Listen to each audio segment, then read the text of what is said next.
I start picking up items going 3,000 to 4,000 miles an hour in this area. But I do remember speeds in excess of 4,000 to 5,000 miles an hour. And he said it was traveling 10,000 miles plus. And they were going somewhere in the neighborhood of 11,000 to 14,000 miles an hour. They covered the distance from Columbus to Detroit in something like equivalent of about 20,000 miles an hour. And I heard a couple women there in the Air Force talking about aircraft flying in and out of the atmosphere at Mach 10 plus. It's not an infrequent occurrence out there. They happen quite often. There were probably 1,500 reported cases at that time. I have over 3,000 cases now. They estimated 100 yards from the left wing was this 100-foot disc. And the strength of the signal was as strong as the surface contact on the water of an aircraft carrier. This contact was huge. The size of these objects around 100 meters or greater. So it would go from 1 o'clock, 7 or 8 miles to 6, 7 o'clock, 7 or 8 miles inside of 4 or 5 seconds. You have to be moving pretty quickly. They could rise, just go straight up. They could do that, just seemed like instantaneous. Once they started moving, they went straight up, for a while, and then they went zap. Then it just sort of disappeared. It dematerialized. And left the atmosphere, just was gone. It just took off into space. It just left at high speed. He said, "You are never to speak of this again. As far as you're concerned, this never happened." And you never saw this, and I don't exist, and this situation never happened. I didn't want to look at it any longer than that because I felt that my life was in jeopardy. So I was beaten, literally hitting in the ribs and pushed, and I was resisting. And I know Sergeant Bustinza was doing the same thing. Measures have been taken by agencies to terminate people who appear to be inconvenient or troublesome through knowing too much. A shadowy government with its own Air Force, its own Navy, its own fundraising mechanism, and the ability to pursue its own ideas of the national interest, free from all checks and balances, and free from the law itself. I am prepared to state that I have been at locations where craft of unknown origin that did not originate on the face of this planet was there. I am prepared to state that while I was there, we saw living, dead bodies of entities that were not born on this planet. My name is Dr. Stephen Greer. I am the director of the Disclosure Project, which is a project of the Center for the Study of Extraterrestrial Intelligence. This is a project which we have been working on since 1992, and during this time we have identified over 400 military, intelligence, and corporate witnesses to special access projects within the United States and elsewhere that deal with what the public has called UFOs, extraterrestrial intelligence, and advanced energy and propulsion systems. The purpose of this executive briefing is to put together some of this witness testimony. I want to emphasize that out of the over 400 witnesses whom we have identified, that we have interviewed to date on camera approximately 100. Of those, 120 hours of videotape have been created of testimony from these witnesses. This executive summary can only contain a very small tip of the iceberg, less than 1/2% of the possible testimony which we have. But it will give you an idea of the extent of the knowledge of these men and women who have come forward heroically to tell the world, to tell our elected representatives and our scientists the truth about a subject which has been the subject of much ridicule, fantasy, and speculation for over 50 years.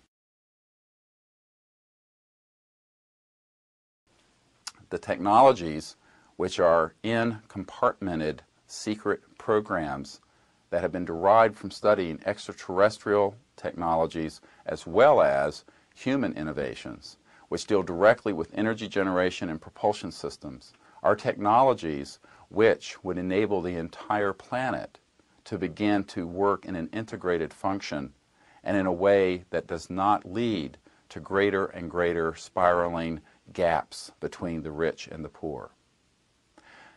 Beyond this, there is something of even greater concern.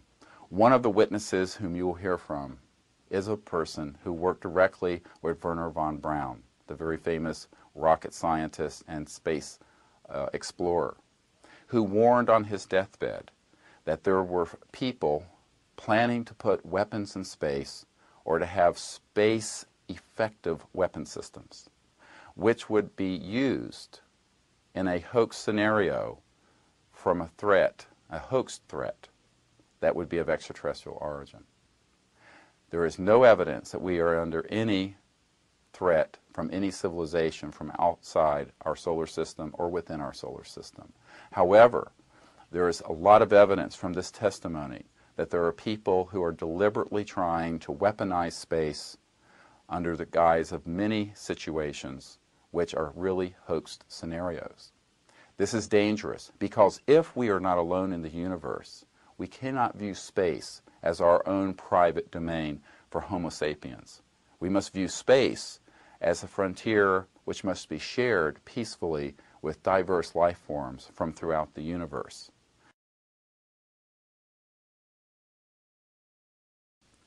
I should emphasize that this human testimony is key, and in a sense is more important than any physical evidence because it is multiple, it is corroborating, and it can not be tossed out in a cavalier fashion. We should be very careful that we do not ignore this testimony because the testimony of these men and women serves as a significant body of evidence with corroboration of photographs and other government documents.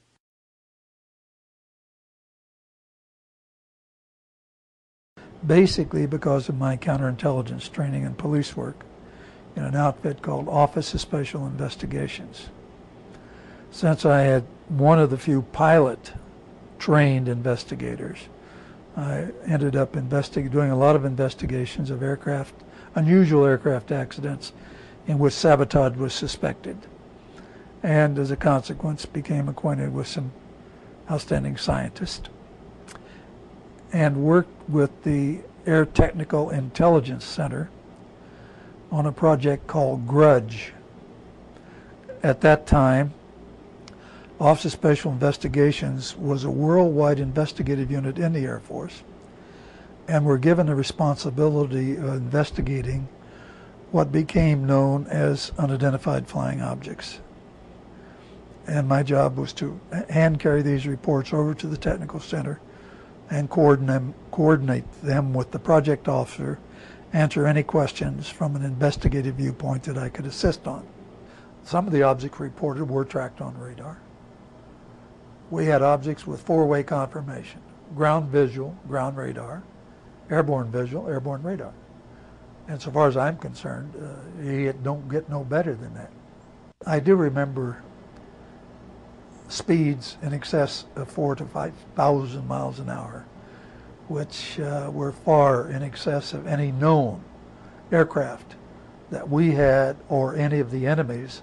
There's no question, I've seen radar photographs of organized flights of unidentified objects, balls of light, if you will.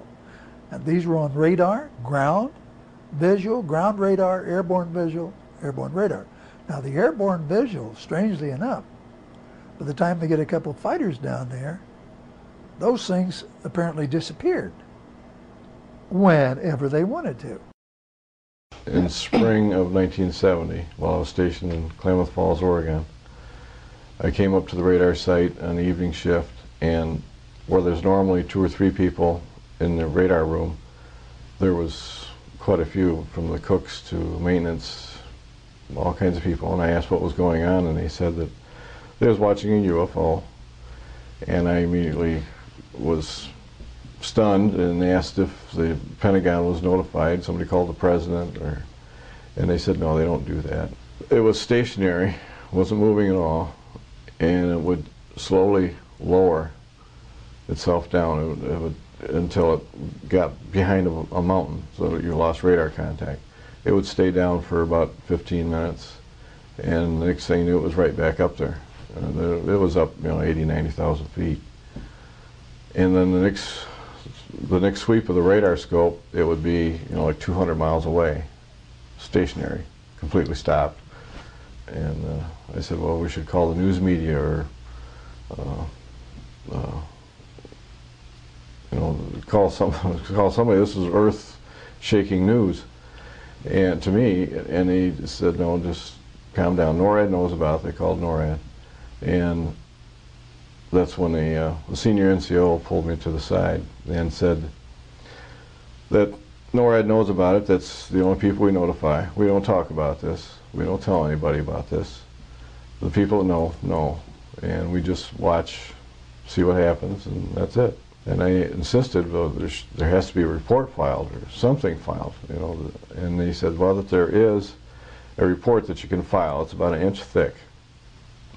And the first 2 pages is about the sighting. The rest of it is basically a psychological profile of you, your family, your bloodlines, everything. So when the Air Force goes through it, they can discredit you completely by either saying that you was on drugs, or your mother was a communist, or anything to discredit you, and you'd never get a promotion. And I'd spend the next 3.5 years up at the North Pole, living in a tent checking the weather balloons. My second encounter was while I was stationed in Sault Ste. Marie, Michigan. It was in 1972. I was working alone that night when I got a phone call from the switchboard operator. He said he had the state police on the phone and wanted to talk to me. He was real frantic when he got on the phone and said that there's 3 UFOs over the north tower of the Mackinac Bridge. So I immediately, turned on the radar. When they asked if I had it on radar, I told them no. It's more of a programmed response, thinking back to Klamath Falls, where you're told you don't talk about it, you don't write it down, you don't discuss it. And in the meantime, I called NORAD and told them, and they looked it up, and they said, oh, it's coming up, they're going up I-75. I said, yes, at about 70, 80 miles an hour. Now, about halfway between St. Nicholas and Sault Ste. Marie, there's Kinchlow Air Force Base, which is a SAC base, which they have B-52 bombers. They had 2, apparently, that were on final approach, and that crosses I-75. And so apparently they diverted those 2 bombers because they didn't want, if they have nuclear weapons or not, but they didn't want to take a chance on them meeting UFOs about the same altitude crossing the highway. So they diverted the 2 B-52s. It was a real eye-opener, how deep the secrecy goes, how deep the cover-up is.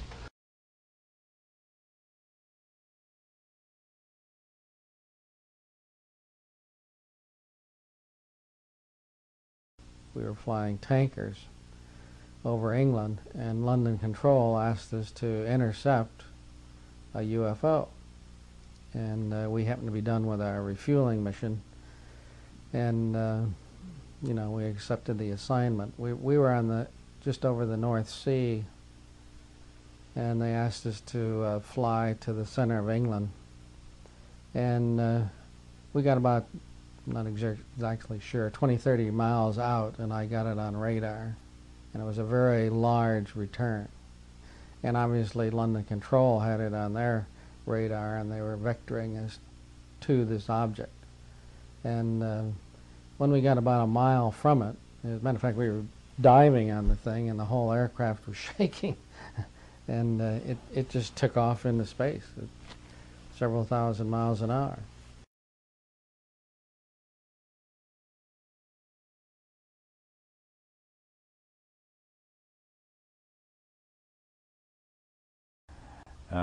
At about 1:30 or so in the morning, I noticed this real bright light